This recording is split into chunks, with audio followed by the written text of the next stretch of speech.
नमस्कार, उत्तराखंड समाचार में आपका स्वागत है। मैं शिखा त्यागी। सबसे पहले मुख्य समाचार।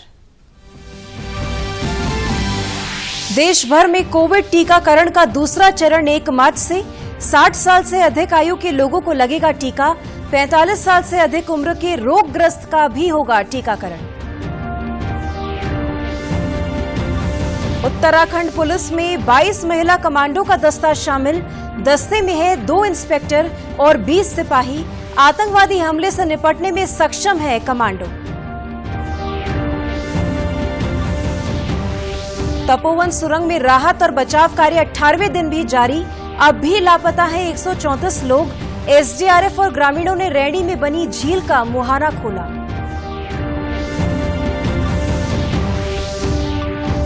और प्रदेश भर में 1 मार्च से पूरी तरह खुल जाएंगे कॉलेज। सभी सेमेस्टर में छात्रों की होगी उपस्थिति। कोविड गाइडलाइन का करना होगा पालन। अब समाचार विस्तार से। केंद्रीय मंत्रिमंडल ने कोविड टीकाकरण को लेकर महत्वपूर्ण फैसला लिया है। इसके तहत 1 मार्च से 60 साल से अधिक आयु के लोगों को कोरोना वैक्सीन लगाई जाएगी।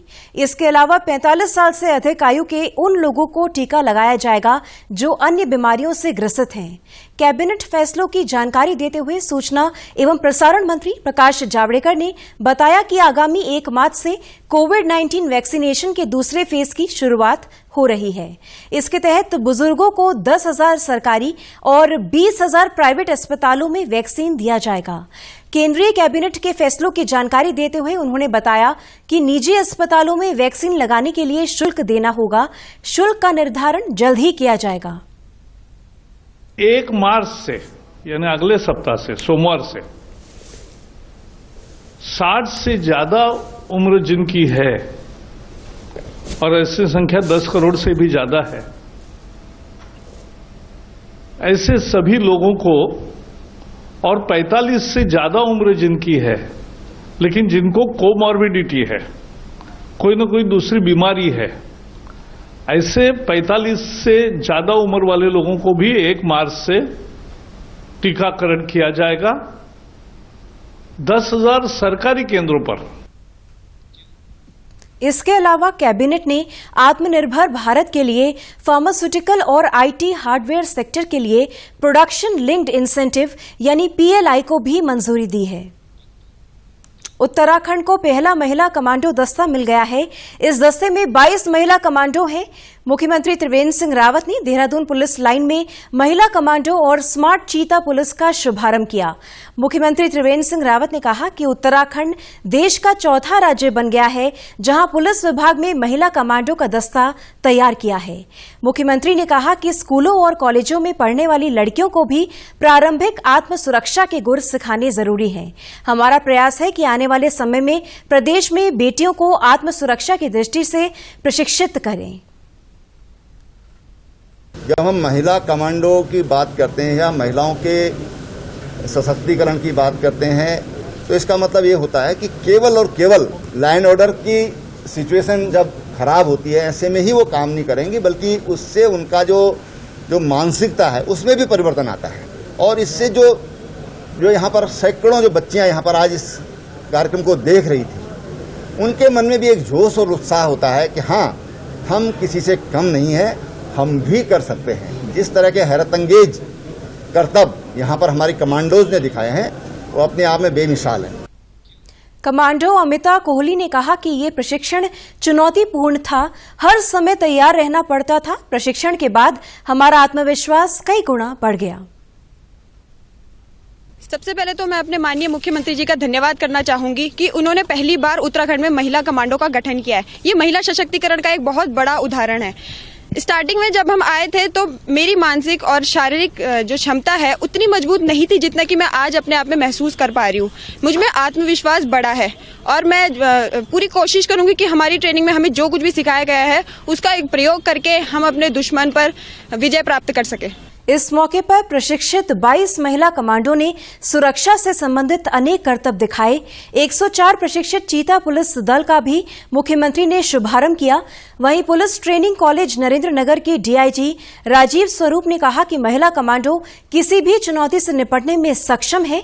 इन्हें आतंकवाद से लड़ने का प्रशिक्षण भी दिया गया है। उन्होंने बताया कि उत्तराखंड में महिला कमांडो फोर्स को भारत की सबसे अहम कमांडो फोर्स राष्ट्रीय सुरक्षा गार्ड की भांति ट्रेनिंग दी गई है। ये कमांडो संगठित अपराध, ड्रग तस्करी आदि की रोकथाम के लिए भी काम करेंगे। हमारे उत्तराखंड की एक महिला कमांडो विंग जो है वो यहाँ पे पीटीसी में तैयार हो रही है। इनमें हमारे 22 महिला कर्मी हैं जो कि बिल्कुल कठोर कमांडो ट्रेनिंग यहाँ पे ले रही हैं। इनकी जो ट्रेनिंग की जो शुरुआत जो हुई वो एटीसी हरिद्वार में इनको प्री कमांडो कोर्स कराया गया। बाद में इनका 1-2 महीने का यहाँ पर पीटीसी नरेंद्र नगर में इनका पूरा ये कोर्स चलेगा। स्किल्स हैं इसको इम्पार्ट की जा रही हैं। अभी इनको एक ट्रेडिशनल मीटी सिस्टम में इनको ट्रेन किया जा रहा है जो कि कमांडो मेंटर सुखजी भारद्वाज के द्वारा विकसित किया गया है। तो अभी का ये मॉड्यूल अभी ये चल रहा है।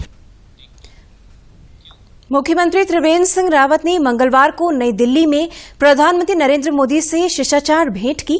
इस दौरान मुख्यमंत्री ने हाल ही में जोशीमठ क्षेत्र में आई आपदा से हुई जनधन की हानि और इसके बाद संचालित राहत और बचाव अभियान के साथ ही राहत कार्यों के बारे में जानकारी दी। उन्होंने कहा कि आपदा प्रभावित 13 गांव में जल व विद्युत व्यवस्था सुचारू कर दी गई है। 3 गांव में आवागमन के लिए ट्रॉली संचालित कर दी गई है। ऋषिगंगा के मुहाने पर अस्थायी रूप से बनी झील की वैज्ञानिकों द्वारा निरंतर निगरानी की जा रही है। झील से निकासी को और बेहतर बनाने के लिए प्रयास जारी है। उन्होंने कहा कि राज्य में उत्तराखंड हिमनद एवं जल संसाधन केंद्र बनाए जाने की आवश्यकता है। मुख्यमंत्री ने प्रधानमंत्री को कुंभ मेले के साथ ही बद्रीनाथ और केदारनाथ धाम के पुनर्निर्माण कार्यों की भी विस्तार से जानकारी दी। वहीं मुख्यमंत्री ने रक्षा मंत्री राजनाथ सिंह से भी मुलाकात की। मुख्यमंत्री ने रक्षा मंत्री को देहरादून में प्रस्तावित कोस्ट गार्ड रिक्रूटमेंट सेंटर की जानकारी देते हुए बताया कि कुआंवाला में कोस्ट गार्ड भर्ती सेंटर के लिए रक्षा मंत्रालय को सशुल्क भूमि प्रस्तावित की गई है।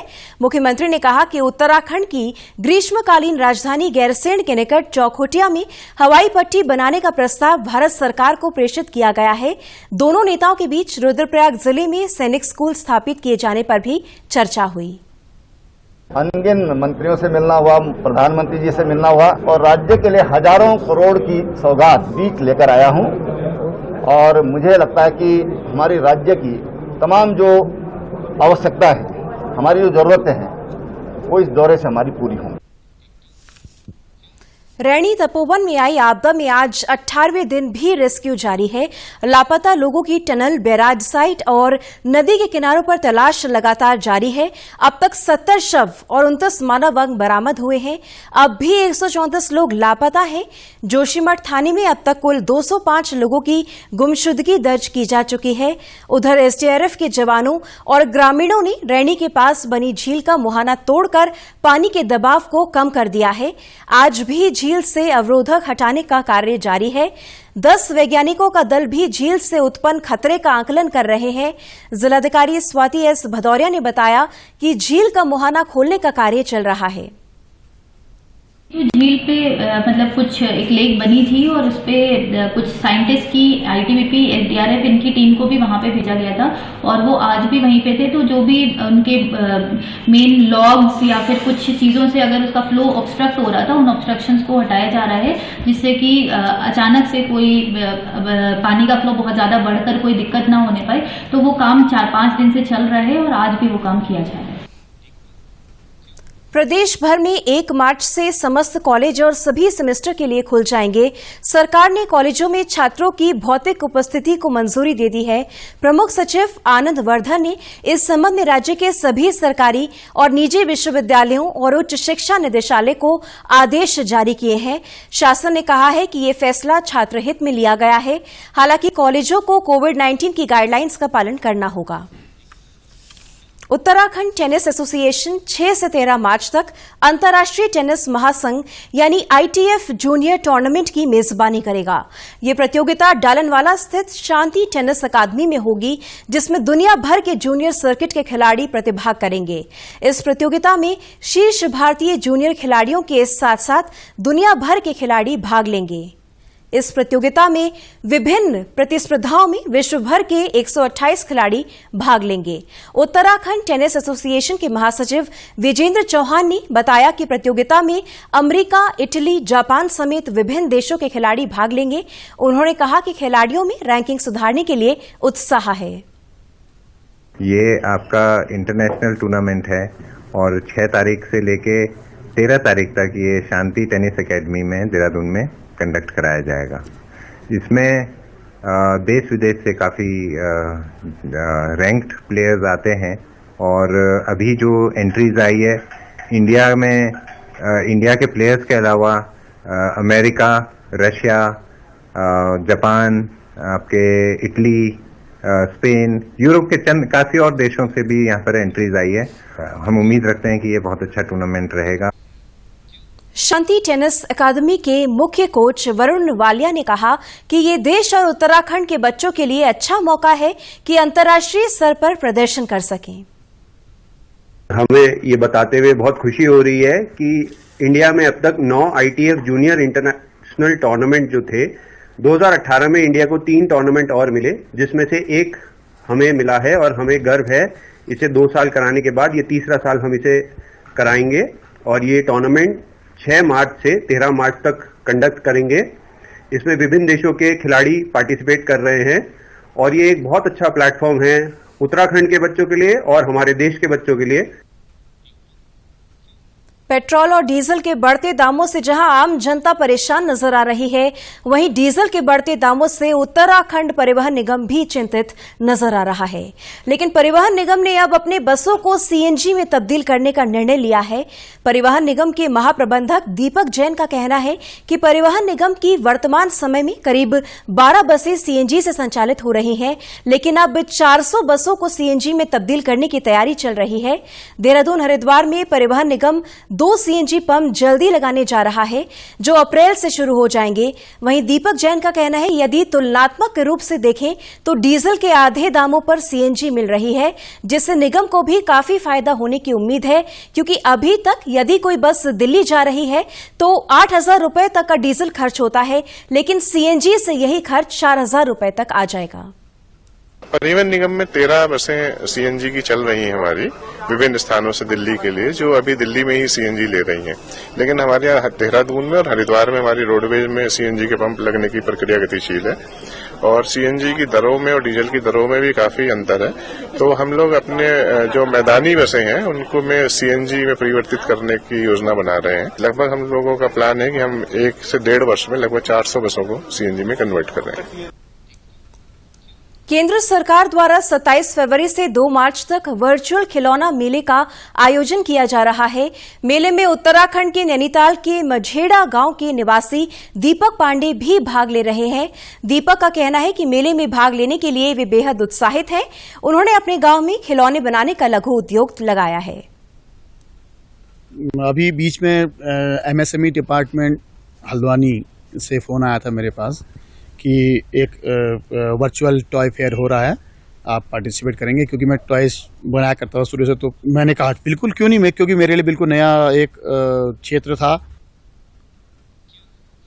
दीपक का कहना है कि उनके इस कार्य में उद्योग विभाग ने पूरा सहयोग किया। उनकी फैक्ट्री में 9 किस्म के खिलौने बनाए जाते हैं। उन्होंने बताया कि बेकार हो चुके प्लास्टिक से वे कई तरह की वस्तु बना रहे हैं, जिससे इस प्लास्टिक वेस्ट से पर्यावरण को भी बचाया जा रहा है। शुरुआत तो मैंने करीब की थी एक छोटे से बॉल बनाने से। आज मेरे पास करीब 40 प्रोडक्ट बनते हैं, जिसमें से 9 आइटम करीब खिलौने हैं। साथ में जैसे ना होता है कि हम प्लास्टिक का बहुत वेस्ट होता है, अगर जो प्लांटर लगे हुए हैं, गमले लगे हुए हैं, वो हम लोग बनाते हैं उस स्क्रैप से, ताकि पर्यावरण भी साफ रहे और ये इसका इस प्लास्टिक का इस्तेमाल भी हो जाए किसी अच्छे क्षेत्र में। पेड़ लगे, पौधे लगे तो ऑक्सीजन का लेवल भी हमारा बना रहे। 2000 करोड़ में से एक हमारी भी भागीदारी हो सकती है। क्यों लें हम बाहर से, हम खुद क्यों न बनाएं। अगर गवर्नमेंट इसमें ले रही है तो मुझे बड़ी खुशी होगी। उत्तराखंड की खबरों के लिए आप हमसे सोशल मीडिया के माध्यम से भी जुड़ सकते हैं। हमारा ट्विटर हैंडल है DDNews_देहरादून, हमारा फेसबुक पेज है DD News उत्तराखंड और हमारे YouTube channel DD News Uttarakhand को भी आप सब्सक्राइब कर सकते हैं। कोरोना संक्रमण से बचने के लिए मास्क का अनिवार्य रूप से और सही ढंग से प्रयोग करें, साथ ही सामाजिक दूरी का ख्याल रखें, नियमित रूप से हाथ धोएं और याद रखें, कोरोना को हराना है, मास्क जरूर लगाना है। नमस्कार।